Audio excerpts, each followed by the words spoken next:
Hello everyone, let's read verse number 142 and 143 of chapter 2 together. It says, Sayaqulo, it means the foolish among the people will say, sometime in the future, we don't know when that is. But what will these people say? They will say, what has turned them away from their Qiblah which they used to face, the Qiblah that they used to face.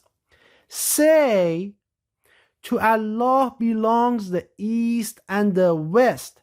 He guides whom He wills to a straight path. So what can we understand from this verse? If you read this verse, what can we understand? What can we gather from this verse? It's obvious that sometime in the future this is going to happen. We don't know if this happened a day after this verse was revealed, or is it something that is going to happen 100, 200, several thousand years after?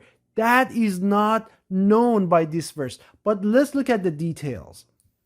So here is what we know from 2:142. What is quite obvious is that a group of people will be guided by Allah.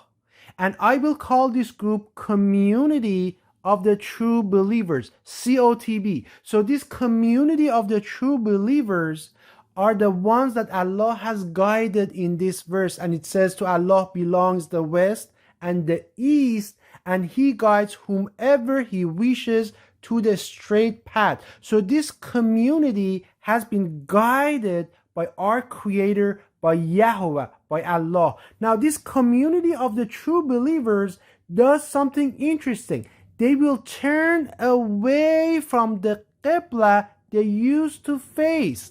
Which Qiblah is it talking about? It's talking about the Qiblah in Mecca, Saudi Arabia. So this community of the true believers, COTB, will turn away from that Qiblah that they used to face. Now it is at this point that people will mock the COTB, people will mock this community of true believers for abandoning the Qiblah in Mecca, Saudi Arabia that they used to face. And they shall say, what has turned them away from their Qiblah which they used to face? So this is a prophecy. I want you to see that. This is a prophecy. Prophet Muhammad is a prophet who is making a prophecy about future. And I will show that to you actually in the next verse. Let's look at the next verse together, 2:143. Here it says, and thus we made you a median, a middle community, a middle group of people, a middle nation, that you will be witnesses over the people, over all mankind. And then the messenger, Rasul, it means the messenger, will be a witness over you, over your community of the true believers. So let's go see what we can gather from just this part of verse number 143. Community of the true believers will be a community located in a central location in the earth. And Allah, or Yahweh's messenger of the covenant, will also be amongst them as a witness. But here is where it gets actually very interesting. Starting here, if you understand this part, the rest is very easy, because this part makes it quite obvious that this is about someone else, someone other than Prophet Muhammad. It says, and we did not make the Qiblah which you, the Prophet, used to face, except that we might make evident who would follow the messenger from who would turn back on his heels. And indeed, it will be difficult, except for those whom Allah has guided. So if this was about the Prophet, it would have gone like this. And we did not make the Qiblah which you used to face, except that we might make evident who would follow you, the prophet, from who would turn back on his heels. But that's not what it says. In Arabic, it would have been like this. وَمَا جَعَلْنَا الْقِبْلَةَ الَّتِي كُنْتَ عَلَيْهَا إِلَّا لِنَعْلَمَ مَنْ يَتَّبِعُكَ, except to determine who will follow you from who will turn on his heels. But that's not what it says. It makes a distinctions here between the prophet and the messenger. We did not make the Qibla which you, the prophet, used to face, except that we might make evident who would follow, who will follow, man yattabi'u, this is for future, who will follow the messenger from who will turn back on their heels. So this is really important if you understand. So what can we gather so far? We know that Allah assigned a Qibla to Prophet Muhammad. Where was that Qibla? That Qibla was in what is known today as Petra Jordan. That's the original Mecca. It has had several names in the history. Its most famous name at the time of Moses was Kadesh. Kadesh means Quds. It means the holy city. At the time of Prophet Muhammad, it was known as Mecca. Before that, it was known as Mecca. So it's all over the Bible. Its story is all over the Bible, and it's all over the Quran.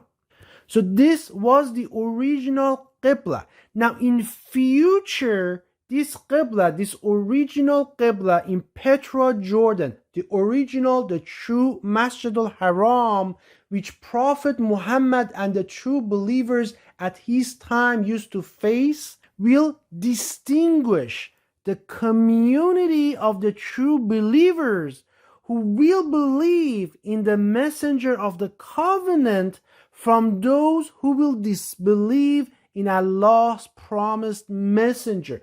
This will be the filter. This will be the distinguishing factor that will determine who this community of the true believers are at the end time. So let me read it one more time.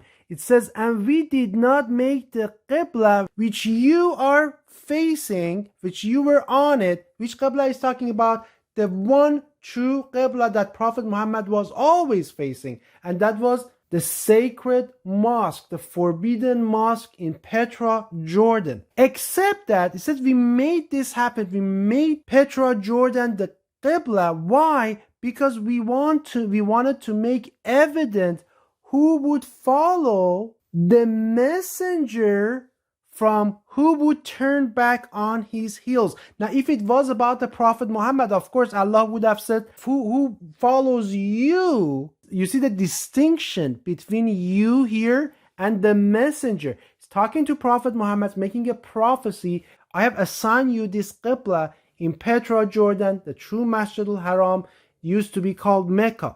I have assigned you this Qibla, but the purpose, the reason why I made this the Qibla is because this is a stumbling stone. This Qibla that you are facing right now in Petra Jordan will determine in future who is part of that community of the true believers who will actually believe in and follow Allah's messenger of the covenant whom he will send in future. Remember, after Prophet Muhammad passes away, the community of the believers, they turn into two communities. There's this new religion that forms. This is obviously the religion of Akbar and the hadith and the hearsay and the he said and she said. And these people eventually overcame and defeated and destroyed the community of the true believers. And that's what we have nowadays of Sunni Islam and Shia Islam and all these sects that really have nothing to do with the true original religion of Islam, which by the way is the exact same religion of the Bible. If you watch my videos, I'm actually showing that to you. This is the exact same religion. fastings, the salah, saying prayers, everything is the same. Now what will happen in future is that Allah will send his messenger of the covenant to restore his true religion on earth. And part of that restoration is that the original Qiblah, the original Masjid al-Haram, the sacred mosque, will be re-established. What that means is that the community of the true believers at that time, they will abandon the current Qiblah, which is in Mecca, Saudi Arabia, which is the Qiblah that was actually established by the Umayyads at about 50-60 years after Prophet Muhammad. So the community of the true believers, they will believe in Allah and his messenger of the covenant, and they will restore the original Qiblah that was in Petra Jordan. So that is what this verse is talking about. Peace and blessings to all of you.